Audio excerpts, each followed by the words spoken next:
At this wildlife ranger's funeral, the lion he saved showed up and did something that stopped everyone dead in their tracks. When a full-grown lion stepped through a line of mourners and stopped beside the body of a retired ranger, every person there froze where they stood. The animal lowered its head, stayed still for a moment, then looked directly at the crowd, but something about the way it moved told the crowd this was not its first time standing beside this man. The funeral was being held inside Tanzania's Serengeti Game Reserve for a man named Makonde. He was in his 70s and had spent most of his life working the land as a ranger. Long after retirement, he still drove through the reserve each morning, checking fences, watching water points, and asking younger staff what needed to be done. He knew the roads better than most maps and could tell when something was wrong simply by what he did not see. Makonde never cared much for titles or praise. Workers came to him for practical advice. Visitors often mistook him for a groundskeeper until they noticed how everyone greeted him. He had helped rescue animals,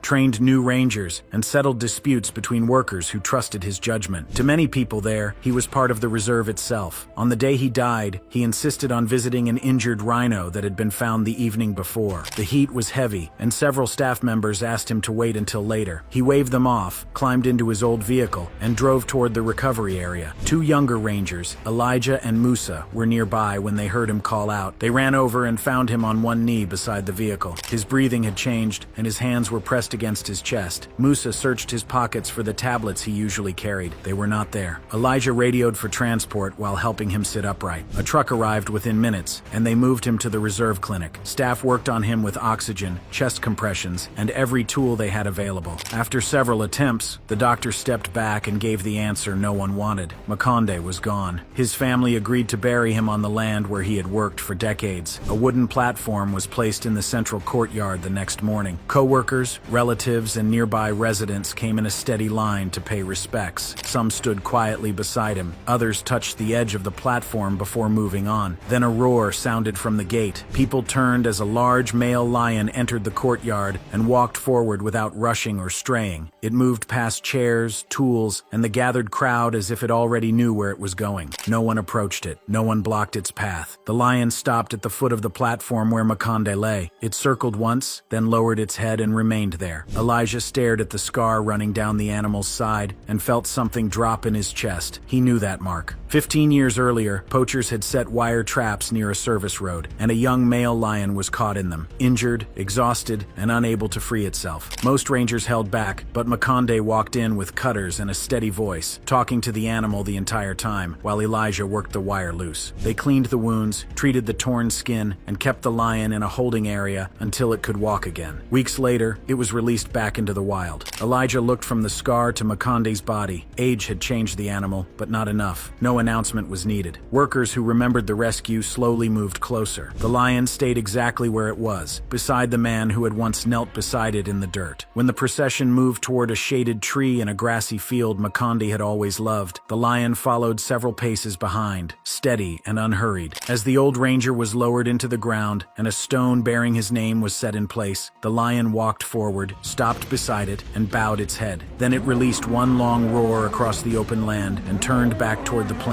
In the days that followed, workers spotted it returning to the grave more than once, standing quietly beside the stone before slipping back into the wild.